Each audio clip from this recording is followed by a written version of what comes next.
Напомним, что глава Тувы Владислав Хавалык минувшую неделю находился в рабочей командировке в Москве. Одним из главных вопросов на встречах в правительстве Российской Федерации стало продление Тувинской ипотечной программы. Напомним, уникальная региональная ипотека действовала с сентября 2023 года по июнь 2024. За это время было выдано более 2300 кредитов. Возможные механизмы продления льготной ипотечной программы в Туве обсудили сегодня на встрече с министром строительства и ЖКХ России Реком Файзуллиным. Отмечу, что этот вопрос вошел в перечень поручений президента страны по итогам совещания о социально-экономическом развитии Тувы, проведенного 2 сентября в Кызыле. Также стало известно, что в ближайшие 3 года российские регионы в рамках федерального проекта «Развитие физической культуры и массового спорта» получат средства на создание спортивных объектов, в том числе и Тува. Планируем возвести в Кызыле спортивный зал и плавательный бассейн. Во время недавней прямой линии получил обращение по обустройству спортплощадок в разных микрорайонах столицы и районах республики. Обязательно будем расширять спортивную инфраструктуру. На эти цели Тува получит из федерального бюджета 530 миллионов рублей, благодаря которым в республике в течение последующих 3 лет построят модульный спортивный зал, плавательный бассейн и умные спортивные площадки. Это будут современные, хорошие, оборудованные многофункциональные площадки для занятия спортом. Место расположения будущих умных спортплощадок по поручению главы будут выбраны региональным министерством спорта с учетом пожеланий жителей республики.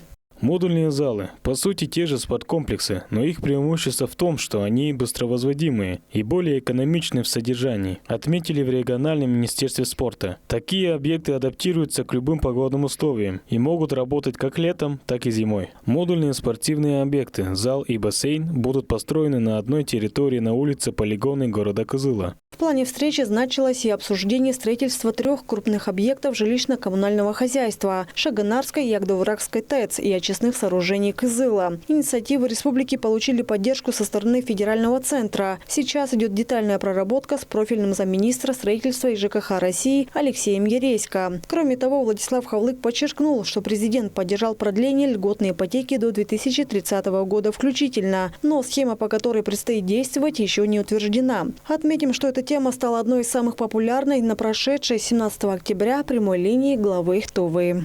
Если в рамках тех уже одобренных, продленных до 2030 года ипотечной программы, это прежде семейная ипотека.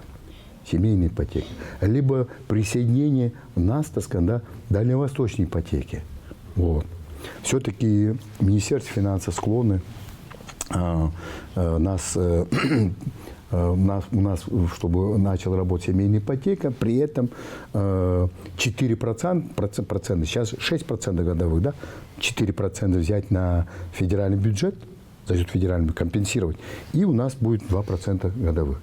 Вот так же, так сказать, да, как и прежних условиях, да, по цене, так сказать, да, и ипотеки, по процентам. В приоритете также стали вопросы инфраструктуры, которые касаются строительства новой котельной в Шаганаре, а затем и в Агдовураке. Кроме того, одна из встреч в Москве прошла с министром промышленности и торговли Российской Федерации Денисом Мантуровым. Одна из тем диалога была посвящена ходу реализации комплексного плана энергоснабжения Тувы, утвержденного правительством России в декабре 2021 года, отметил Владислав Хавалык.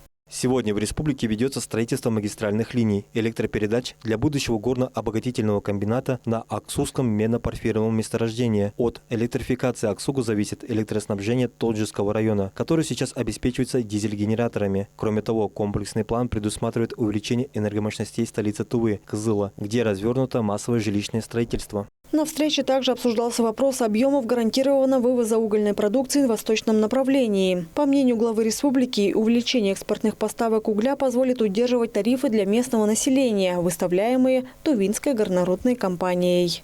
Мы приступаем к проектированию у Шаганарской котельной. Есть проектировщик, понимание есть, какой мощности, в том числе запасом для дальнейшего развития данного города. И аналогичные у нас мы посмотрели потребность, так скажем, тепловой мощности, что Агдоврака, что Шаганара примерно одинаковые. Скорее всего, будут это одинаковые, так скажем, проекты будут. Кроме того, глава Тувы принял участие в заседании под руководством спикера Верхней палаты Федерального собрания Валентины Матвиенко, где обсудили стратегию развития Сибири. Владислав Хавалык отметил, что продление до 2030 года индивидуальной программы развития Тувы очень важно и значимо, ведь республике уже удалось достичь определенного прогресса в экономике. Как председатель Координационного совета по транспорту Межрегиональной ассоциации «Сибирское соглашение» считаю необходимым создать новый центральный евразийский транспортный коридор в Монголию и Китай через территорию Тувы. Это будет способствовать развитию внешнеэкономической связи, освоению минерально-сырьевой базы, прежде всего сибирских регионов России, существенно разгрузит восточный полигон и окажет влияние на общее укрепление национальной безопасности страны. Вместе с тем Владислав Хавалык встретился с генеральным директором российского экологического оператора Денисом Буцаевым. На рабочей встрече глава Тувы обозначил самые острые проблемы региона, такие как нехватка техники для вывоза мусора, а также отсутствие построенных по всем требованиям полигонов. Добавим, что в настоящее время на согласовании находится дорожная карта по реализации инвестпроекта по созданию объектов в сфере обращения с ТКО на территории Кызылского района. Инна Клоян, Айрасат, Мираны Иргит, Ангер Кужугет, телеканал Тува 24.